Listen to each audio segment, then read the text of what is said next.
In the spring of 1853, in a dusty jumping-off town called Westport, Missouri, a man walked into a saloon talking like he had spent his whole life at sea. He said his name was Thomas. Within days he had convinced a room full of merchants and mule traders to bankroll something none of them had ever seen: a wagon that did not need a single ox, a single horse, or a single mule to move. Instead, it needed wind. Westport sat at the edge of the Santa Fe Trail, the jumping-off point for 1,000 miles of open grass reaching toward Mexico and the Rockies. Every week, wagon trains creaked out of town at a walking pace, hauled by animals that ate, tired, and sometimes died along the way. Thomas told the town's investors he could do better, much better. He promised a machine that could cross that same distance in 6 days instead of 6 weeks, powered by nothing but the same air that filled the sails on a clipper ship, and something that, unlike a mule, never needed to be fed, watered, or replaced. They believed him. Or at least, they believed him enough to hand over cash. What they got, when the wagon was finally finished, was something that had never rolled across American soil before. 4 wheels, each reportedly around 12 feet across, with hubs the size of barrels. A hull 25 feet long, a mast rising near the front, rigged with a mainsail like something torn off a real ship and bolted onto a farm cart. It was, by every account from the period, an absurd, magnificent, top-heavy machine, and on a breezy afternoon, with a group of the company's own investors climbing aboard for the maiden voyage, it worked. For about a minute. The sail filled, the wagon lurched forward, and then it kept accelerating, faster than any wagon train, faster than any galloping horse, reportedly touching something in the neighborhood of 40 kilometers an hour, on wheels never built for that kind of speed, with no brakes designed to stop it and no suspension to absorb the shock. Passengers who had climbed aboard grinning were suddenly hanging on for their lives. Within minutes the hubs were smoking, the frame was shuddering apart. And then it was over, the great sailing wagon of Westport, Missouri, lying in pieces on the prairie grass, its investors picking themselves up with broken bones and ruined trousers, and the man who built it stumbling out of the wreckage largely unhurt. This actually happened, or some version of it did. The sources disagree on the year, the size of the wagon, even the man's first name. But real contemporary newspapers from the period confirm that in the 1840s and 50s, more than one person in the American West seriously tried to cross the open plains under sail power. Not as a joke, not as a publicity stunt, as a real transportation business, with real investors, real money, and in at least one case, a real company charter. And here's the part almost nobody remembers. Thomas was not the last person to try this. He was not even the most successful. Before this story is over, one of these machines will cover roughly 500 miles under wind power alone, more than 10 times what any version of Thomas's wagon ever managed. Which means the story you think you know, if you know it at all, is the smallest, least impressive version of a much bigger and much stranger history. So here's the question worth sitting with for a second. Why would anyone, in 1853, look at an ocean of grass 1,000 miles wide and think, I should put a sail on a wagon? It sounds like a punchline, a tall tale, the kind of thing that gets attached to a folk hero and retold at campfires until nobody can say what is true anymore. And in fact, that is exactly what happened to this story. The most famous version of it is not history at all. It is an American folk tale called Windwagon Smith, a sea captain who sails into a Kansas town, wins over the locals, gets the girl, and blows up a giant wagon in a cartoon-worthy finale. Walt Disney turned it into an animated short in 1961. It won a short story and O. Henry Award 2 decades earlier. It became a mascot, an admiral, a title bestowed on a local celebrity every year at a river festival in Wichita that still runs today. But underneath the folklore, there is a real, stubborn thread of engineering history that keeps getting missed because it is so much less tidy than the legend. Contemporary newspapers, not campfire stories, actual printed accounts from 1846, 1853, 1859, and 1860, describe at least 4 separate, real attempts to move wagons across American land using nothing but wind. Different inventors, different towns, Different designs, refined a little more each time, the way any technology gets refined once people learn from the last version's failure. And here is the part that makes this more than a quirky footnote. None of these men invented the idea. Wind-powered land vehicles are documented in Europe 250 years before Kansas Territory existed, and some historians trace the concept back roughly 1,000 years earlier than that, in China. Which means what happened on the American prairie in the 1850s was not the beginning of this idea. It was one chapter, arguably the wildest, most improvised, least funded chapter, in a much longer story about a very simple, very old realization. Wind is free horsepower, if you can just figure out how to steer it. So why does nobody remember any of this except as a cartoon? Why did an idea that actually worked, more than once, that carried real passengers real distances, get erased so thoroughly that most people alive today have never heard of Samuel Papard, or Andrew Dawson, or the fact that a Dutch mathematician built a working land yacht for a European prince 2.5 centuries before Thomas ever set foot in Missouri? That is what the rest of this video is about. Not one crazy inventor and his doomed wagon. A pattern.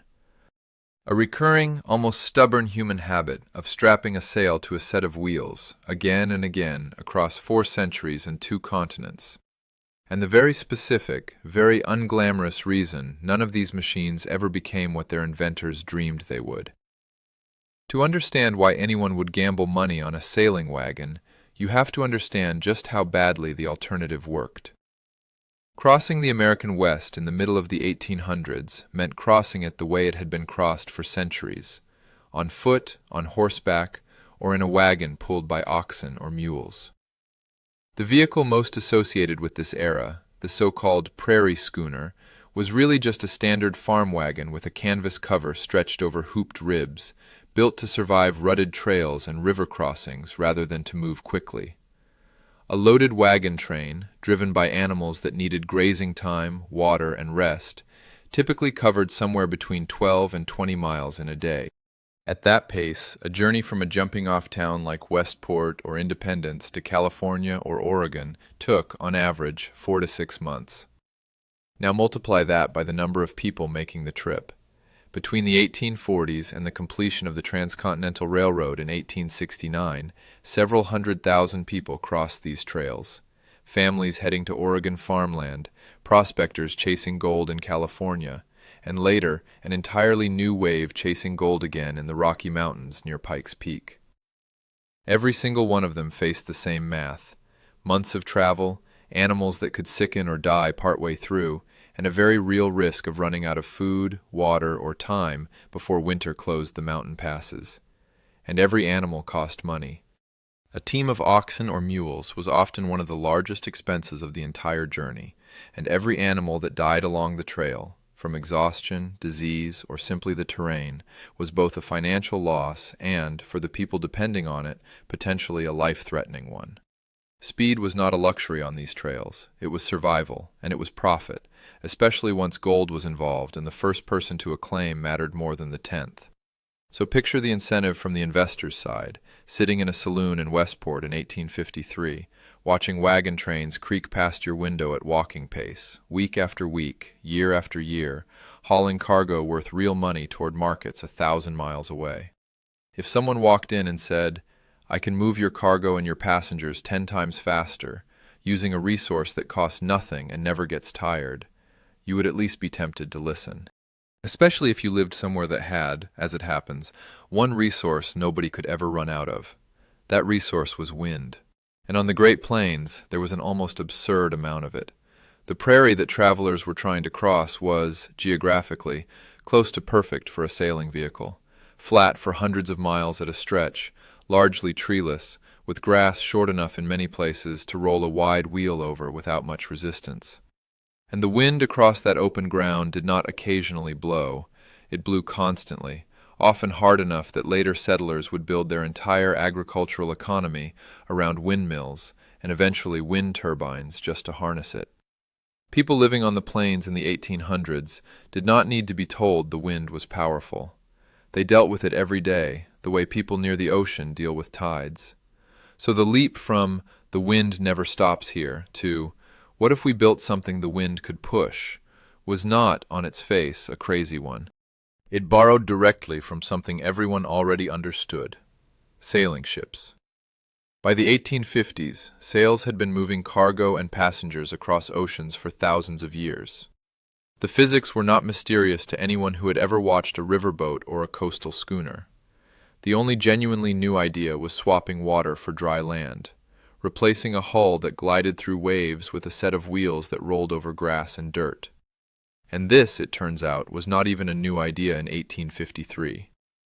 It was not new in America at all. Long before any Missouri saloon-goer heard the words "wind wagon," engineers on the other side of the Atlantic Ocean had already built one, tested it, and proven, with a real prince aboard, that it worked. To really understand what happened in Kansas Territory, you have to go back roughly 250 years earlier, to a beach in the Netherlands, where a mathematician, better known today for a completely different invention, decided to see if he could outsail a horse on dry sand. The year was 1600, give or take a couple of years depending on the source, and the man in question was Simon Stevin, a Flemish mathematician and military engineer working for Prince Maurice of Orange in the Netherlands. Stevin is mostly remembered today, if he is remembered at all, for something almost comically unrelated to sailing wagons.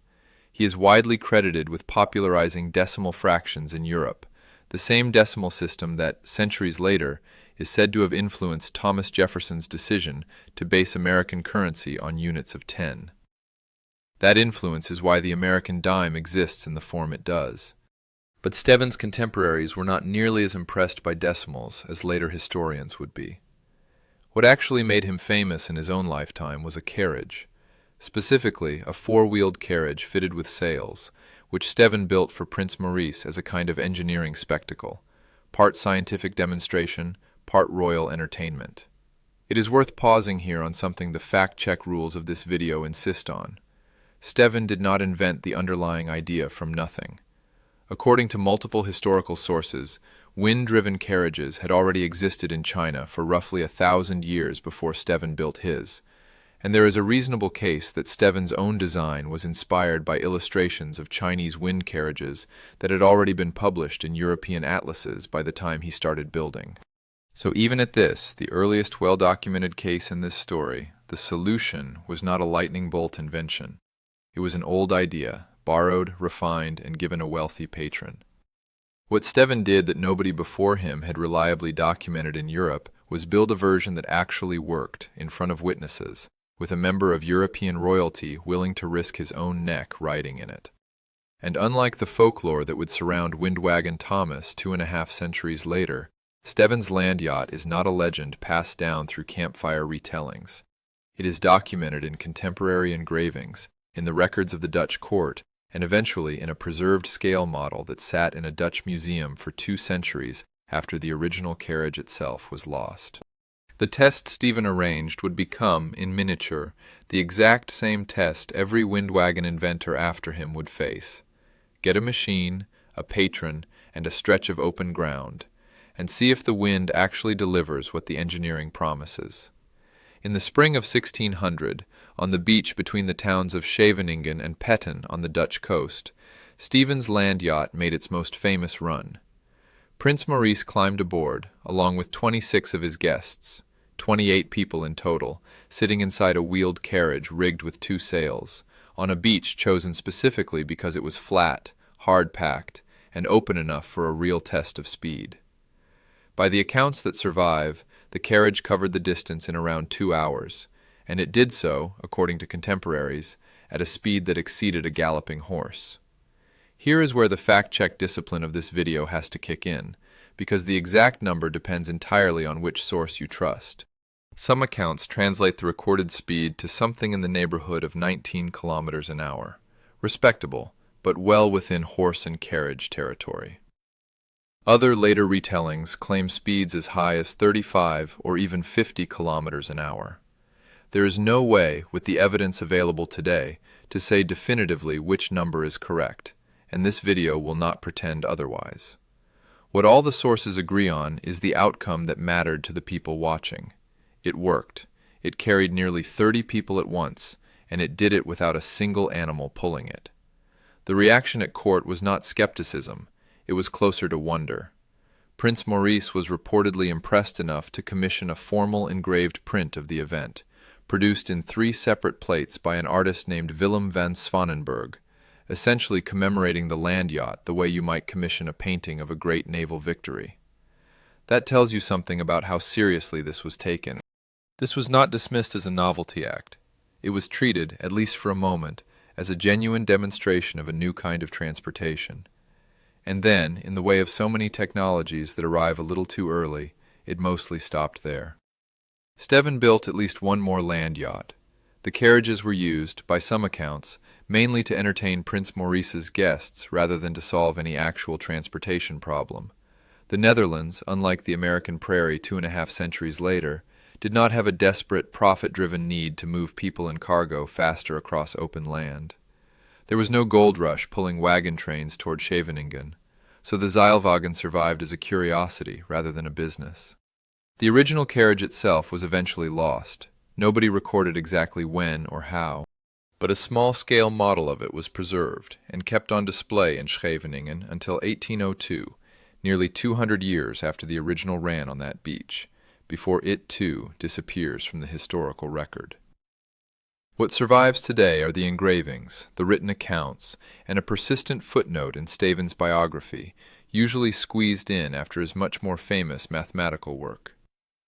2.5 centuries later, on the other side of the Atlantic Ocean, in a territory that did not yet exist as a state, a man with no known connection to Stephen's work was about to try the same basic idea again, this time not for a prince's entertainment, but as a business, aimed at ordinary people desperate to move faster across a continent. Here is where the story gets messier, and it is worth being upfront about that mess before diving in, because the messiness is itself part of why this story faded into folklore instead of staying history. The man commonly known as Windwagon Thomas does not have an agreed-upon origin. One contemporary newspaper, the Independence Expositor, places an early version of his prototype as far back as December of 1846. Other retellings put his first appearance in 1849, ferrying prospectors toward the California goldfields. The most commonly repeated version of the story places his famous demonstration in Westport, Missouri, in the spring of 1853, where he reportedly showed a wind-powered prototype to the United States Army at nearby Fort Leavenworth before turning to local investors. Even his name is uncertain. Some sources call him William Thomas, others simply Thomas, with no first name recorded at all, and one later retelling gives him the name Zeb. What is consistent across the versions is the pitch. Thomas arrived in a frontier town that existed specifically because people needed to cross 1,000 miles of prairie, and he told them he had a better way to do it. He reminded them, accurately, of everything that made the Santa Fe Trail dangerous and slow: the risk of attack, the tedium of a multi-week crossing, the cost of draft animals. And then he offered a solution that must have sounded almost like a magic trick: a wagon with no team, powered by a resource that was, quite literally, blowing through town for free at that very moment. It reportedly took him several weeks of persuasion, but eventually a group of Westport's business leaders backed him with real money, and the Overland Navigation Company, in some versions called the Prairie Clipper Company, was formed. This was not a handshake deal.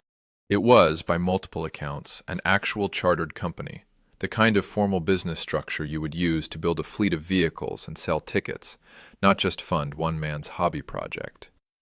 Before building the mammoth version that would eventually wreck in front of the town, Thomas is said to have first proven the concept with a smaller trial wagon, a model that, according to some retellings, successfully sailed as far as Council Grove, Kansas, a genuine waypoint on the Santa Fe Trail, roughly 150 miles from Westport. That success is exactly what convinced the investors to fund something bigger.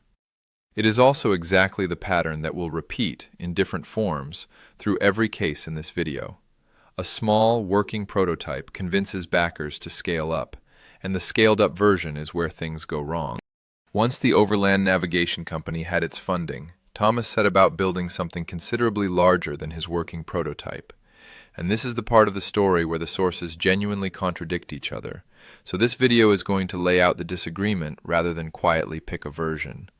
One set of accounts, drawn from local histories and newspaper retellings, describes wheels roughly 12 feet in diameter, with hubs as big as barrels, a hull 25 feet long and 7 feet wide, and a single large mainsail rigged from a mast stepped near the front of the vehicle. A separate, more recently compiled account gives different figures entirely. A construction about 7 meters long and 2.5 meters wide, with 4 wheels around 2 meters in diameter and 2 masts, each roughly 2 meters tall, each carrying its own sail. Converted into the same units, these two descriptions do not fully agree. The imperial figures suggest a noticeably larger and taller vehicle than the metric ones. Rather than pick a winner, it is worth simply noting, even the physical size of the most famous wind wagon in American history is not settled fact. What is consistent is the overall picture, an enormous, top-heavy wagon, built far larger than any prototype that preceded it. One detail nearly every account agrees on, because it is such a strange design choice, is the steering. The wagon tongue, normally used at the front of a wagon to hitch a team of animals, was instead installed at the rear, functioning as a tiller, the way a rudder works on a ship, while the tailgate effectively became the bow of the vehicle. In other words, Thomas built his wind wagon to run backwards relative to a normal wagon's orientation, steering it the way you would steer a boat rather than the way you would steer a cart. Given that neither the ball bearing nor any meaningful form of shock absorption existed yet as practical technology, this was a vehicle with genuine sailing ship steering logic bolted onto wagon wheel hardware never designed to handle the forces involved. By the time it was finished, the wagon was, by every surviving account, a spectacle. Word spread through Westport. People had never seen a Conestoga-style prairie schooner built anywhere close to this scale, let alone one with a sail. The company's directors, the men who had put up the actual money, were, naturally, the ones invited aboard for the maiden voyage. 2 yokes of oxen, in a detail that has a certain irony to it, were used to tow the finished wind wagon out to the open prairie where the wind could actually catch it, since there was no engine and no way to move it under its own power without wind already blowing. The day of the trial run was, by all accounts, breezy, exactly the conditions Thomas needed. The company directors and a number of prominent local citizens climbed aboard. Thomas took what would have been the helm on a real ship. He released the brake. The sail filled, and the wagon took off across the prairie at a speed that, by any account from this period of American land transport, was extraordinary. Reportedly somewhere in the range of 30 to 40 kilometers an hour, over open ground, dodging tree stumps and gullies, faster than any ox team could ever manage and comparable to a hard gallop.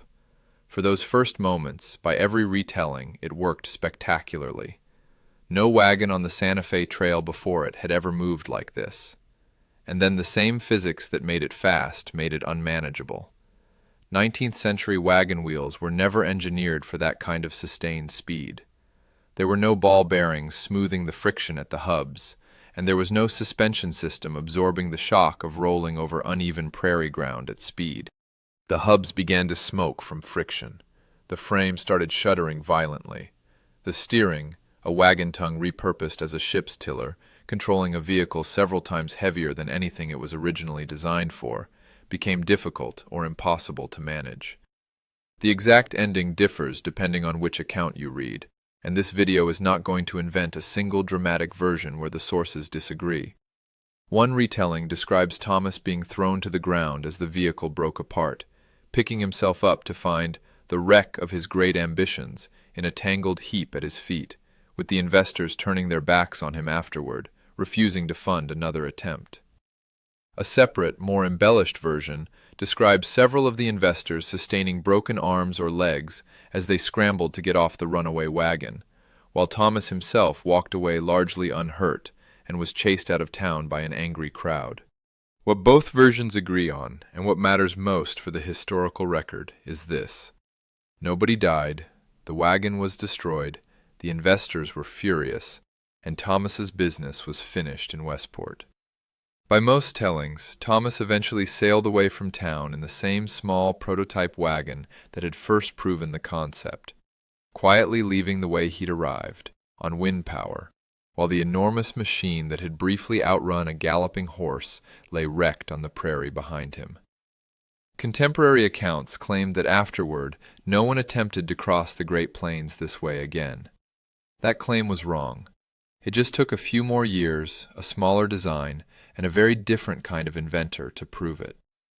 By the time the 1850s turned into 1859, the incentive that had briefly made Thomas rich in investors' promises was back, and bigger than ever. Gold had been discovered in the Pikes Peak region of what would become Colorado, and a fresh wave of prospectors was racing west, this time in an even bigger hurry than the California-bound travelers of the previous decade. A standard wagon train crossing at 12 to 20 miles a day suddenly felt unbearably slow when every day mattered for staking a claim before someone else did. In the town of Oskaloosa, in Kansas Territory, not far from where Thomas's story had played out a few years earlier, a man named Andrew Dawson had already made the trip to the goldfields once, the ordinary way, in a wagon train, an experience he reportedly described as tedious and monotonous. Unlike Thomas, Dawson was not starting from nothing. He had the advantage every second inventor in a failed field gets, a clear, documented example of exactly how the previous attempt had gone wrong. Thomas's wagon had failed, by every account, because it was too big, too heavy, and too fast for its own hardware. A vehicle whose ambition outran the engineering available to control it. Dawson's response to that lesson was almost the opposite instinct. Go smaller, go lighter, and don't rely on wind alone. His design was reportedly much smaller and lighter than Thomas's mammoth wagon, but still built with the oversized wheels that seemed to be a consistent feature of every wind wagon design in this story. Large wheels roll more easily over rough, gullied prairie ground than small ones. Crucially, Dawson added something none of the earlier designs are recorded as having: a hand crank mechanism, giving the crew a way to keep the wagon moving even when the wind died or blew from the wrong direction. This was, in engineering terms, a real innovation. Not a bigger sail, but a hybrid system, treating wind as the primary power source, while building in a manual backup for the inevitable calm days. Dawson set out at the end of March in 1860, accompanied by 2 or 3 companions, depending on the account, aiming for the same Pikes Peak goldfields, drawing thousands of others west that year. What happened to Dawson's wind wagon after it left Oskaloosa is, frustratingly, one of the thinnest parts of the entire historical record covered in this video, and it is worth saying that plainly rather than filling the gap with invented drama. Unlike Thomas's spectacular and well-retold crash, or the case that follows this one, Dawson's expedition simply does not have a dramatic, well-documented ending preserved in surviving sources. What we do know is that he was not the only person in Oskaloosa thinking along these lines that spring.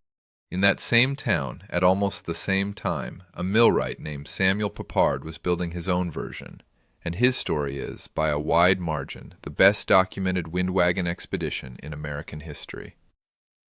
Before moving on, it's worth sitting for a moment in that gap in the record, because it says something true about how history gets remembered. Andrew Dawson built a genuinely smarter wind wagon than Thomas. Smaller, lighter, with a hand crank backup that solved the exact failure mode that destroyed the Westport wagon. And yet Dawson is, today, close to a footnote, mentioned mainly in local newspaper retrospectives rather than in any widely known version of this story.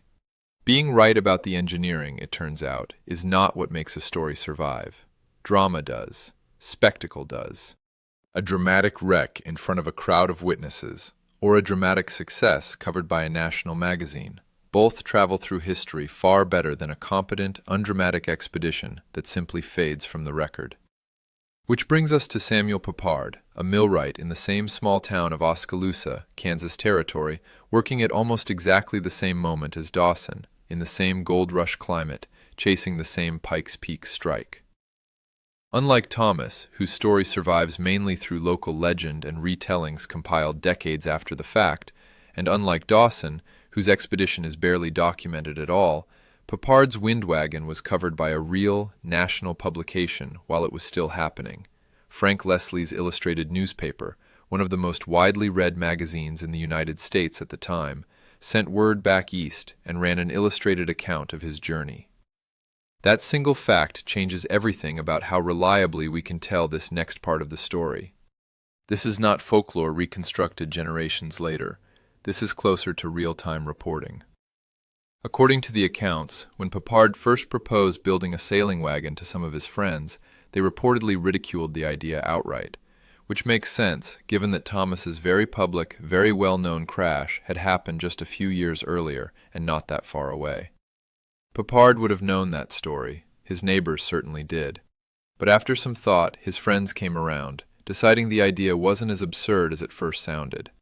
Perhaps because everyone in that part of Kansas territory had spent years watching the wind blow across the same relentless plains, and the underlying logic, free power, moving in the right direction for months at a time, was hard to argue with, however strange the machine looked. What Papard was chasing wasn't a business like Thomas's overland navigation company, selling tickets to the public. It was something more personal, and in a way, more honest. He and his friends wanted to reach the Colorado goldfields faster than a standard wagon train could manage, before the best claims were gone. Speed, for Papard, wasn't a sales pitch, it was the entire point.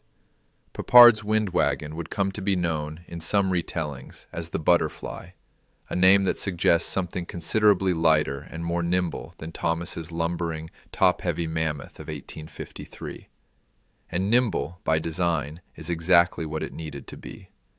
Papard had the advantage of building his machine after two documented failures, or near failures, had already shown the field what didn't work. Don't build it too big, don't rely on wind alone if you can help it, and don't ignore what happens to unsuspended wheels at high speed on rough ground. The historical record doesn't preserve Papard's exact dimensions with the same level of surviving detail as Thomas's more famous wagon, and this video won't manufacture false precision where the sources don't provide it. What is documented is the outcome, which speaks for itself. On May 9, 1860, Samuel Papard set out from Oskaloosa, Kansas Territory, bound for the Colorado goldfields, in a wind-powered wagon, accompanied by companions willing to trust their journey, and, as it would turn out, their lives, to a machine that had never before proven itself capable of crossing that kind of distance. The route took them generally southwest, following the South Platte River corridor, largely overlapping with the well-worn Oregon Trail before it, a route thousands of ordinary wagon trains had already traveled the slow way. Word of the expedition reached Fort Kearny, in what was then Nebraska Territory, where a period illustration, published in Frank Leslie's illustrated newspaper on July 7, 1860, depicted the wind wagon's departure from the fort on May 26th. It's worth noting, in the spirit of honest sourcing, that the illustration itself is believed to have been drawn by an Eastern artist working from a written report rather than direct observation, since the artist evidently never saw the actual vehicle, which means even this rare visual record of a wind wagon comes with an asterisk. According to that account, by the time it passed Fort Kearny, the wagon had already covered roughly 250 miles from its starting point, a distance that, on its own, would have made it the most successful wind wagon expedition documented up to that point in American history. And it was only about halfway done. Here is the number that makes Papard's expedition the true center of gravity in this entire story, the one every earlier case has been building toward. By the time his wind wagon reached the point where its journey finally ended, it had traveled, by most accounts, somewhere in the neighborhood of 500 miles. The overwhelming majority of it covered under wind power alone, along a route that closely followed the established Oregon Trail corridor before cutting toward the Colorado goldfields. Put that next to everything that came before it in this video. Thomas's celebrated, oft-retold mammoth wagon covered, at absolute best, a distance measured in a single trial run before it broke apart. Some accounts put his total experience closer to 100 miles round trip on a smaller prototype before the disastrous public demonstration. Dawson's expedition, however smart its engineering, left barely a paper trail beyond its departure. Papard's wagon, by contrast, covered something on the order of 10 times the distance most retellings credit to Thomas. Under sail, across open, often rough terrain, with no engine, no animals, and no railroad, guided by a millwright and a handful of companions willing to bet weeks of travel on a technology that had a well-publicized history of falling apart. This is, by a wide margin, the single most impressive engineering achievement in this entire story, and it is very likely the one you have never heard of. If this video's title character is the inventor who tried to cross the prairie using nothing but sails, the honest answer to who actually came closest to pulling it off is not the famous one. It's Papard. And it is worth pausing here to be precise about what success means in this context, because Papard's wind wagon was not simply a curiosity that happened to survive a long way by luck. It was actively steered, actively managed, its sails trimmed and adjusted across roughly 500 miles of variable terrain and shifting wind, by people learning the machine's behavior as they went, the same way a real ship's crew learns their vessel. That is not a stunt that got lucky once. That is functioning transportation technology, operating roughly at the scale its inventors originally promised. Which makes what happened next all the more striking. Not a failure of the machine's engineering, and not a failure of its crew's skill, but something that no amount of careful design could have prepared for. Picture, for a moment, what those weeks on the Platte route must have actually looked like, because it is easy to reduce 500 miles to a single impressive number and skip past what that number represents. This was not a straight, empty highway. The South Platte corridor the wagon followed was rutted by thousands of earlier wagon trains, crossed by creeks and washes, occasionally rocky, occasionally soft enough to bog a heavy wheel. Managing a sail-powered vehicle across that kind of terrain, day after day, required constantly reading the wind, adjusting course to avoid obstacles a normal ship never has to think about, and presumably stopping, or relying on some manual method, much like Dawson's hand-crank innovation up the trail, whenever the wind refused to cooperate. Contemporary reporting doesn't give us a detailed daily log of the crossing, and this video won't invent one. What we do know, from the Fort Kearny sighting alone, is that the wagon was making real, sustained progress. 250 miles logged by the time it passed a known landmark, roughly halfway through a journey that would ultimately double that distance. For comparison, a conventional wagon train covering 12 to 20 miles a day would need somewhere between 12 and 20 days just to match that halfway point, and Papard's crew, weather permitting, could plausibly cover that kind of ground in a fraction of the time, exactly the advantage Thomas had promised 7 years earlier and never delivered. This is the part of the story where the solution genuinely worked as advertised, for weeks at a stretch, across hundreds of miles, in front of witnesses who published what they saw. It is tempting, watching a story like this build, to expect the payoff to be a triumphant arrival in the goldfields, expedition complete, engineering vindicated. That is not what happened. And the reason it didn't happen is the single most important detail in this entire video, because it reframes everything that came before it. Papard's wind wagon was not defeated by bad design. It was not defeated by the same hubris that doomed Thomas's oversized mammoth, or by the thin, underfunded ambition that swallowed Dawson's attempt without a trace. It was defeated by something no engineer, in 1860 or today, could fully design around. The exact same force that had carried it 500 miles turning, without warning, into something far more violent. The wagon was somewhere around 50 miles north or northeast of Denver, deep into what had been, by any measure, a wildly successful journey, the furthest any wind-powered land vehicle had ever traveled on the North American continent, closing in on its destination. And then the crew spotted something on the horizon that every plains traveler of that era would have recognized immediately and feared. A dust devil, a small, spinning column of wind, essentially a miniature cyclone kicked up by heat and open ground, capable of far more violence than its modest size might suggest. There was no time to lower the sails. Before the crew could react, the wind seized the wagon and lifted it, by the surviving accounts, something on the order of 20 feet into the air. What came down was not a wagon anymore. It came down as wreckage, the same fate that had met Thomas's mammoth machine 7 years earlier in Westport. But here, the cause was not a design flaw, not an overambitious build, not a failure of engineering at all.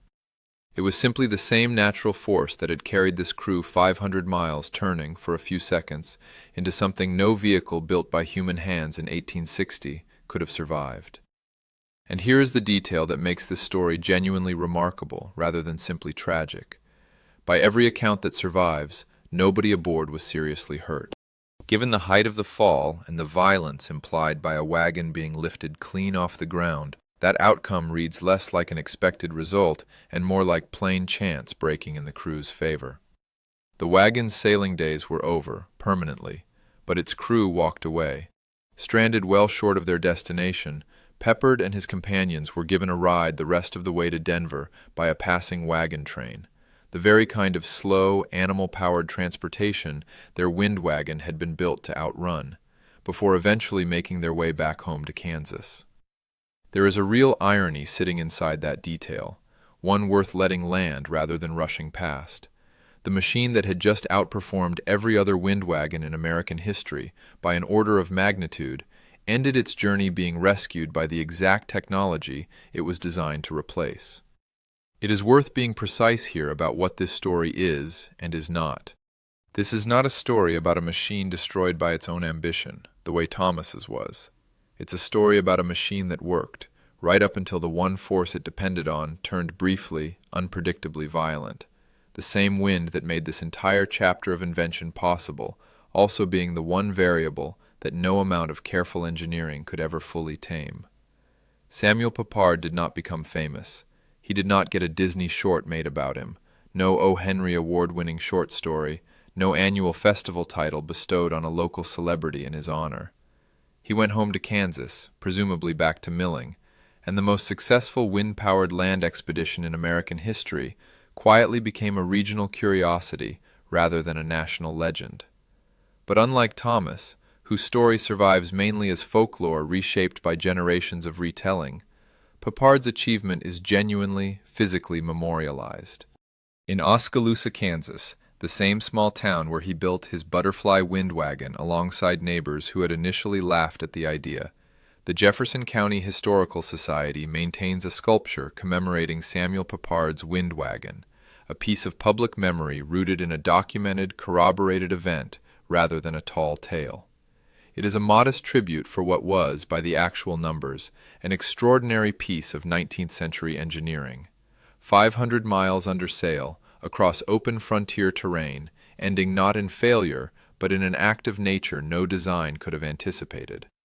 There's a pattern worth naming here, one that will keep surfacing through the rest of this video. The story that got written up by a national illustrated newspaper while it happened, with real dates, a real route, and real corroborating detail, is the one that stayed relatively obscure.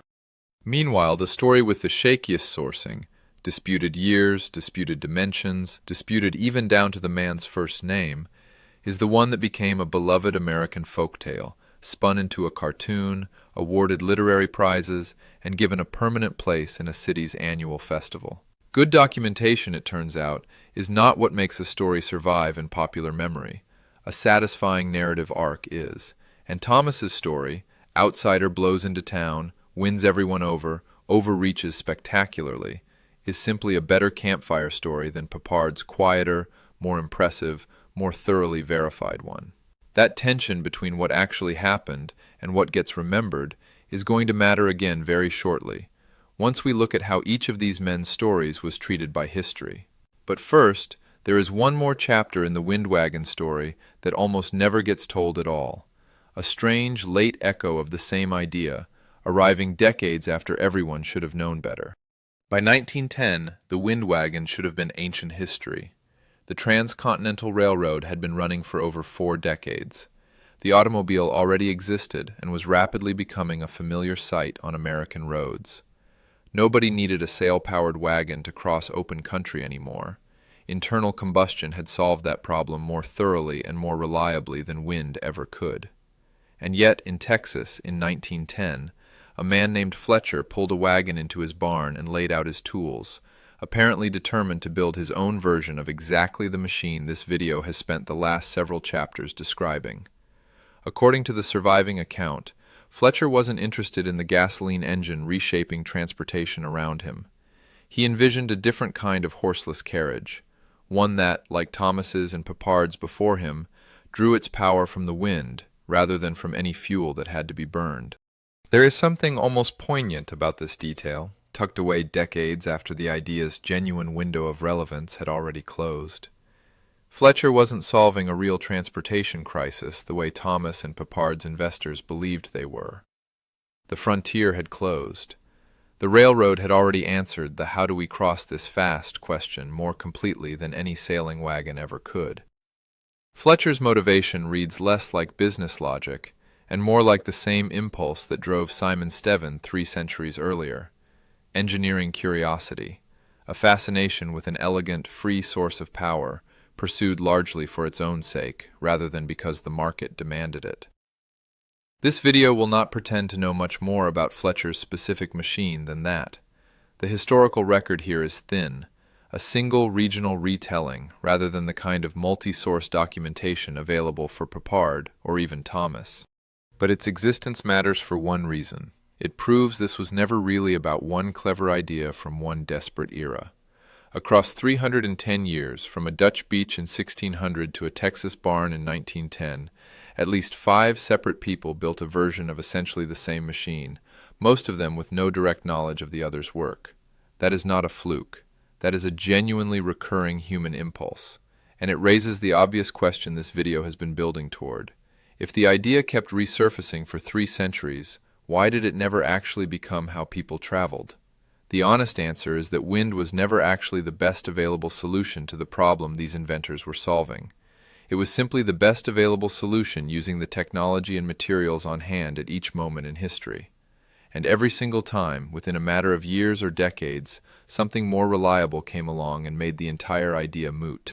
For the American prairie specifically, the real solution to "how do we cross this faster" arrived within a decade of Papard's crash near Denver. And it wasn't a better sail, it was the railroad. The first transcontinental railroad was completed in 1869, connecting the existing Eastern rail network to the Pacific coast, and it solved every single problem that had made wind wagons briefly seem like a reasonable business idea.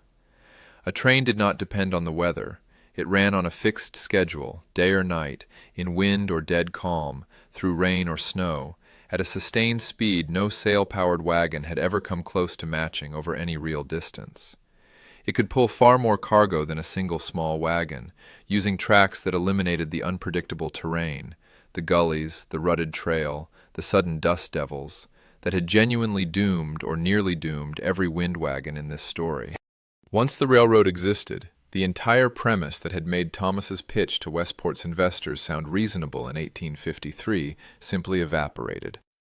Nobody needed to gamble on an unproven, weather-dependent sailing wagon when a train could move people and freight across the same distance, faster, more predictably, and on a schedule you could actually plan around. The stagecoach lines and the transcontinental telegraph, both expanding through the same period, filled in the remaining gaps. Fast communication and reasonably fast passenger travel, without needing to reinvent transportation from first principles, the way every wind wagon inventor in this story had tried to do. This is, in a sense, the least dramatic ending imaginable for an idea this strange and this persistent. The wind wagon wasn't defeated by a spectacular rival invention in a head-to-head contest. It was simply outcompeted, quietly, by infrastructure. Thousands of miles of iron rail, laid down methodically, that made the entire category of problem this technology was trying to solve disappear. But here's the thing about an idea this elegant. Solving the transportation problem doesn't kill the underlying physics, and it doesn't kill people's fascination with it. Wind-powered land travel didn't vanish after the railroad made it commercially irrelevant.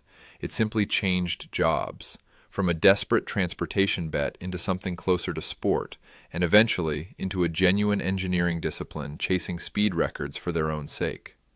Land yachting survived and grew as a recreational activity through the 20th century, the direct descendant of Stevin's beach runs and Papard's 500-mile crossing, just without any pretense of practical transportation attached to it anymore.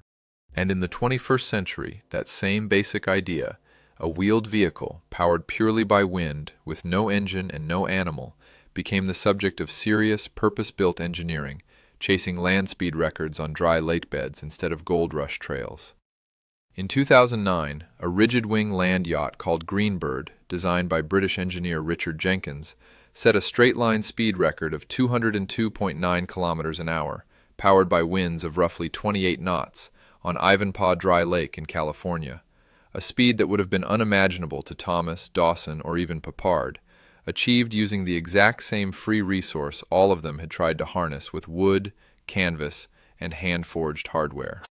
That record stood for over a decade before being broken in December of 2022 by a team called Emirates Team New Zealand, whose vehicle, Horonuku, reached 222.4 kilometers an hour in 22 knots of wind on Lake Gardner in South Australia, using advanced foil sails and lightweight composite materials that would have been pure science fiction in 1860. That same team broke their own record again just months later, in April of 2023, reaching 225.58 kilometers an hour. Line those numbers up against everything else in this video, and the arc becomes obvious. Thomas's wagon, at its absolute peak, reportedly touched somewhere around 40 kilometers an hour before it tore itself apart. Modern wind-powered land vehicles, built with materials and aerodynamic understanding no 19th century inventor could have accessed, now exceed 220 kilometers an hour, under control, repeatedly, without wrecking. The idea was never wrong. It just took roughly 400 years, from Steven's Wagon to a carbon fiber vehicle on an Australian dry lake, for the engineering to finally catch up to the ambition. While Peppard faded into a quiet regional memorial, and the technology itself migrated into sport and speed records, something very different happened to the story of Windwagon Thomas. The least well-documented, least successful case in this entire video became, by far, the most famous. Within decades of his wreck in Westport, the story had already begun drifting from history into folklore, absorbing new details, new dialogue, new dramatic beats with each retelling, the way any good campfire story does. By the 20th century, it had fully transformed into an American tall tale, under the name Windwagon Smith, a sea captain rather than a vaguely defined frontier drifter, who sails into a Kansas town, wins over its people, falls for the mayor's daughter, and oversees the launch of an enormous wind wagon that meets a suitably dramatic end. Folklore scholars are honestly divided on how much of this later version is even distantly rooted in the real events of 1853 versus how much is closer to what researchers call fake lore, invented tradition dressed up as folk history, in the same broad category as figures like Pecos Bill. Whatever its true balance of fact and invention, the story proved to have real cultural staying power. Wilbur Lang Schramm's short story version won the O. Henry Award for Fiction in 1942.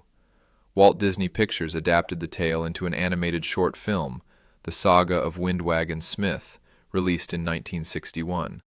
And in Wichita, Kansas, the tale directly inspired a local tradition that continues today, an annual community festival called Riverfest, whose organizers, since 1973, have bestowed the honorific title Admiral Windwagon Smith on an official ambassador for the event each year. So this is where the real Thomas, whoever he actually was, in whichever year he actually built his wagon, ends up. Not as a footnote in an engineering history, but as a beloved, semi-fictional folk hero, kept alive by exactly the kind of storytelling embellishment that a fact-checked documentary like this one has to keep gently correcting. His name survives. Almost none of the verified facts about him do. Set these fates side by side, and the pattern becomes impossible to ignore. Simon Steven's Wagon, the earliest, best documented case in this video, backed by royal patronage, commemorated in commissioned engravings, its model preserved in a museum for 2 centuries, survives today mainly as a footnote in his biography, mentioned almost apologetically after his far more famous mathematical work.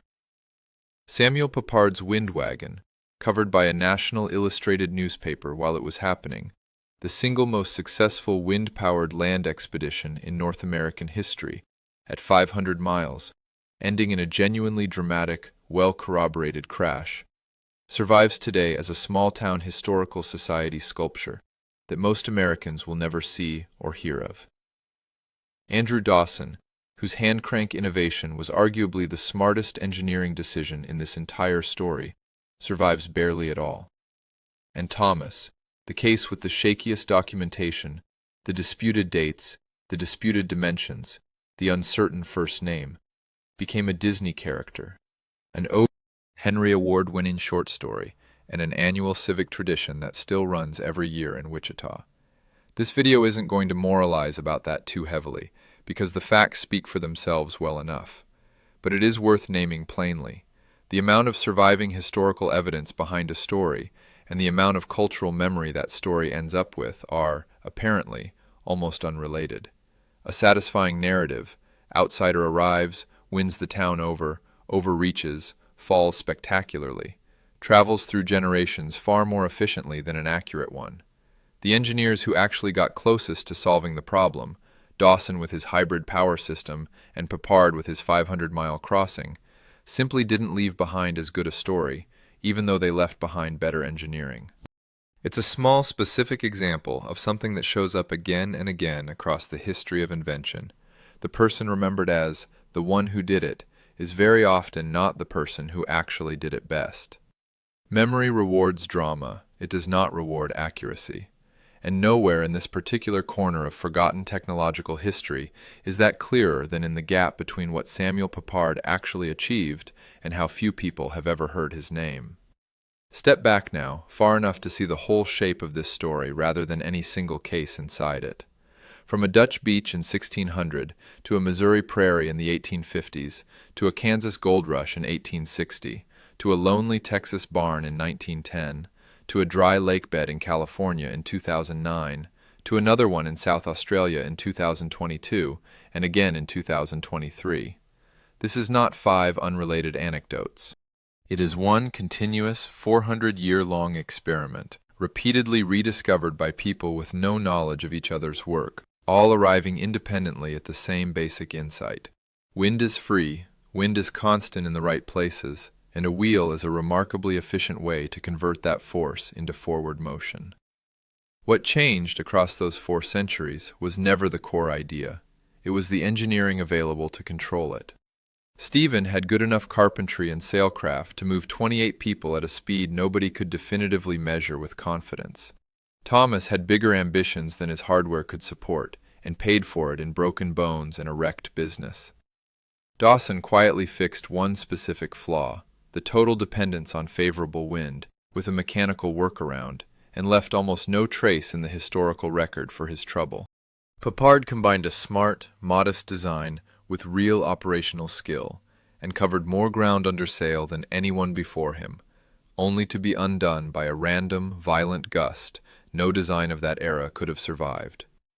And the engineers behind Greenbird and Horonuku, working with materials and aerodynamic science none of their predecessors could have imagined, finally built something that could handle real wind at real speed, safely, again and again, on purpose.